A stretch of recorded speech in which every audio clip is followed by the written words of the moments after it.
বগুড়ায় আপনারা যারা সরিষার তেল নিতে চান খাঁটি, তারা হচ্ছে বগুড়ার মফিজ পাগলা মোড় আসতে পারেন। এই যে এই হচ্ছে মোটামুটি দোকান, এটা হচ্ছে একদম মফিজ পাগলা মোড়ের সাথেই।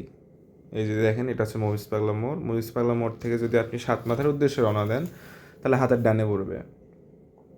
আর সাতমাথা থেকে মফিজ পাগলা মোড় আসলে হাতের বামে পড়বে। ঠিক আছে, এইদিকে মসজিদ আছে। তো এখানে খাঁটি সরিষার তেল পাবেন, একদম ওনারাই ভাঙ্গাচ্ছে, ওনারাই বিক্রি করতেছে।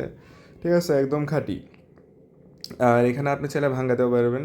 এই লোকটা হচ্ছে মালিক, উনি আর কি দায়িত্বে আছে যে সরিষার তেল এগুলো কিন্তু সব ভাঙ্গানোই, বুঝছেন না? এবং এখানে আপনি ভাঙ্গাতে পারবেন, এই লোকটা ভাঙ্গায়। দেখেন কীভাবে সরষাগুলা এই যে একসাথে জড়ো হয়ে নিচে পড়তেছে। ঠিক আছে, এবং এই লোকটার একটা বাজে স্বভাব, সে হচ্ছে মানে আপনার থেকে এক্সট্রা বকশিস চাই, যে ঘুষ চাওয়া বলে, ভাই 10 টাকা দেন, সবার থেকেই চাই। এটা তো ঠিক না, আপনি টাকা দিয়ে ভেঙে নিচ্ছেন, তাই না? এই জিনিসটা কখনো কাউকে দিবেন না। কেন? এই এই কারণ একজনের থেকে না তো, সবার থেকে 10 টাকা করে নিয়ে ওর তো এটা এক্সট্রা কামাই, এই এক্সট্রা কামাই কেন করবে সে? তো আপনার এখান থেকে কিন্তু তেলগুলো নিতে পারেন।